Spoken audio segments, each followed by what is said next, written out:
Imagine seeing a building collapse right in front of your eyes. Imagine seeing someone choking on food or collapsing and going into cardiac arrest. What would you do? Many would say they would call 911 and wait for EMS to arrive. Or would you jump into action and try to administer some type of first aid before they got there? Studies show that the administration of immediate first aid before EMS arrive has increased the outcome of many patients of their survival rates. I have been an EMT for 7 years. I worked 3 years in Yonkers 911 and 4 years 911 for the City of New York, the fire department. And in all my 7 years, I can honestly say that I've seen everything from toothaches and headaches to gunshot wounds and stabbings. On average, it takes anywhere from 8 to 12 minutes, 10 to 15 minutes to get to a patient, and that's even without traffic.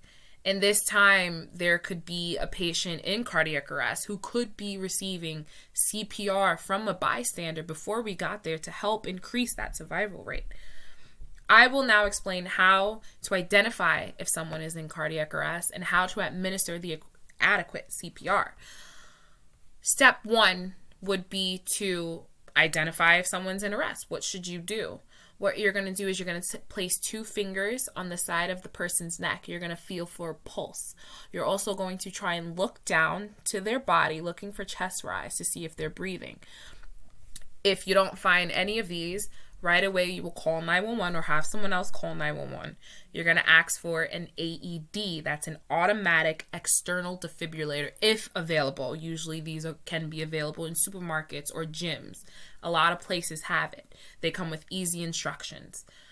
Step 2, when performing adequate CPR, you must first open the airway. The airway is the mouth. You're going to check for any blockages, anything stuck. Maybe they were choking. Maybe it wasn't their heart. Some people chew on things, chew on food. It gets lodged in their neck, and then it obstructs the airway. They go into respiratory arrest, which means they're not breathing, and then they go into cardiac arrest. So if you can open up that airway first and see if you can remove any blockages, that could help a whole bunch. After that, going into CPR, if you don't see anything blocking the airway, you're going to place one hand over the other, kind of like they're hugging. You're going to interlock these fingers. You're going to keep your arm straight in front of you as if this is the person's chest, and you're going to begin to press down, just like this. You're going to press down on a person's chest, counting to 30. After you get to 30, you will take 2 rescue breaths. After this, you will continue to go back to the 30 compressions. You're going to do it as so. 1, 2, 3, 4, 5, 6, 18, 19, 20. You will close their nose, you will open their mouth, and you will blow in 2 deep rescue breaths, and then continue and go back to the compressions. You will continue to do so until you feel what we call ROSC, which is return of spontaneous circulation, which means they have a pulse, or until EMS arrives. Now that I have explained to you the somewhat basics of CPR and how to give the adequate way of giving CPR, hopefully you will feel confident enough to perform this life-saving skill when needed.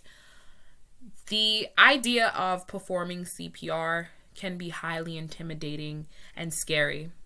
But the next time you do come up to a situation, think about how scary or heartbreaking it could be to the person's loved ones who know that you could have done something to help them survive, but instead you were too scared or didn't know. Now you have the knowledge. Now you can go out there, and you don't have to be a doctor. You don't have to be an EMT to be a hero. You know, taking the chance and stepping up and being brave is the first step, and it could change a life. Thank you.